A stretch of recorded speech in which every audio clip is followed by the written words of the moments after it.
नमस्कार। प्रस्तुत है आज का चिंतन। भारतीय संस्कृति की सबसे बड़ी विशेषता है ज्ञान के प्रति जिज्ञासा और बुद्धिनिष्ठा।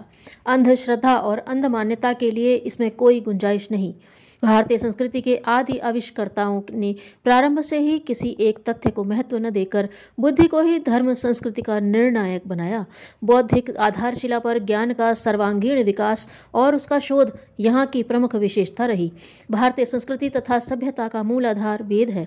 वेद का अर्थ है ज्ञान। ज्ञान बुद्धि की साधना का परिणाम है। ज्ञान बुद्धि की देन है। अस्तु हमारी समस्त जीवन पद्धति का संचालन बुद्धि द्वारा होता आया है। कौटिल्य ने कहा है, जिस मनुष्य की बुद्धि का विकास नहीं होता अथवा जो बुद्धिद्रोही और अविवेकी होता है वह मनुष्यता से गिर जाता है।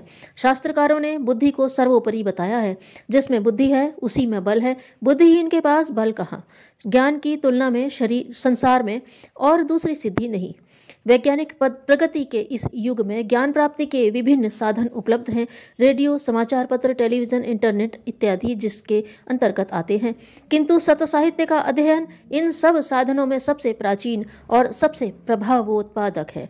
स्वाध्याय की प्राचीन काल से विशेष महत्ता मानी गई है। मनुष्य के दैनिक जीवन क्रम में अनिवार्य कर्तव्य के रूप में इसका समावेश किया गया है। पुस्तक का आविष्कार मनुष्य की सर्वोत्तम सफलता है।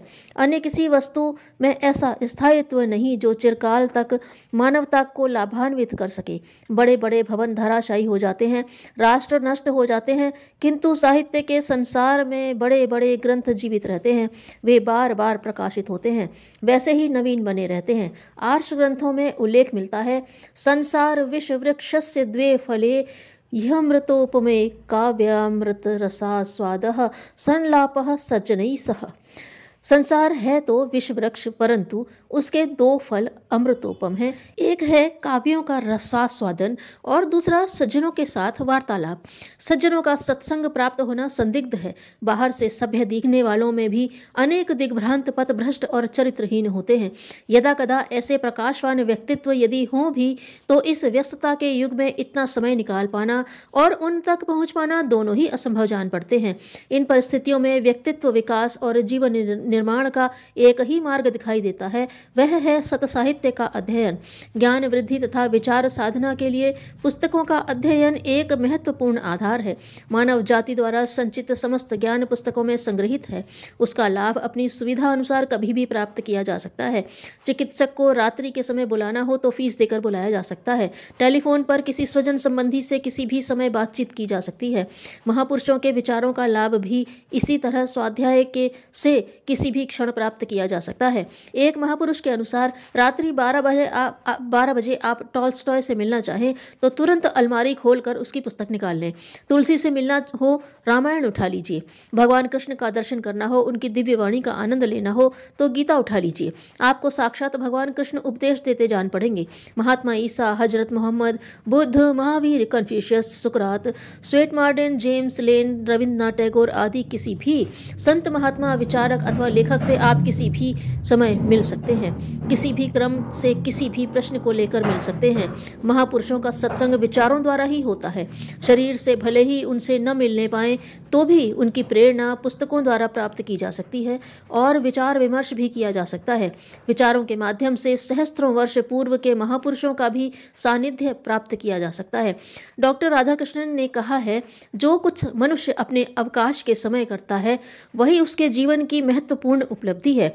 कला, सत्साहित्य, वैज्ञानिक अन्वेषण, औद्योगिक आविष्कार इत्यादि सब मनुष्य के एकांत चिंतन और कृत्य के ही परिणाम हैं। संसार सागर के भीषण झंझावातों में, उतार चढ़ावों में पुस्तकें ही प्रकाश स्तंभ की तरह सहायक होती हैं। प्रगतिशील जीवन का मार्गदर्शक और प्रेरणा स्रोत साहित्य ही है। स्वाध्याय से ही श्रेष्ठ विचारणाओं और उत्कृष्ट भावनाओं की जागृति होती है। इस प्रकार आत्मिक उत्थान का एक माध्यम सत साहित्य का अध्ययन भी है। अच्छे विचारों का उदय ईश्वर की भावनात्मक उपासना है।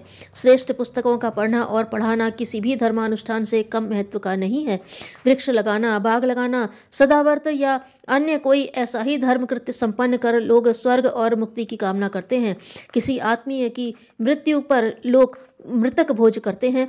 ब्रह्म भोज, तीर्थ यात्रा आदि के माध्यम से लोग पुण्यार्जन की कामना करते हैं। मंदिरों की स्थापना भी एक बड़ा धर्म कृत्य माना जाता है। मूर्ति वाले देव मंदिरों में भी बुराइयां पनप सकती हैं। अंधविश्वास, धोखाधड़ी और ठगी को बढ़ावा मिल सकता है। अतः इन स्थापनाओं का दुरुपयोग भी हो सकता है। रुपए पैसे का दान भी अनेक विकृतियों को जन्म दे सकता है, किंतु ज्ञान दान सदा सत्परिणामकारी ही सिद्ध होता है। अतएव पुस्तकालयों की स्थापना सबसे अधिक पुण्य फलदायी कर्म है। सत साहित्य के अध्ययन से विचार ऊर्ध्वगामी बनते और भावनाओं में उत्कृष्टता का समावेश होता है। विचार सेवा सबसे अच्छी सेवा है। ज्ञान दान सबसे बड़ा दान है।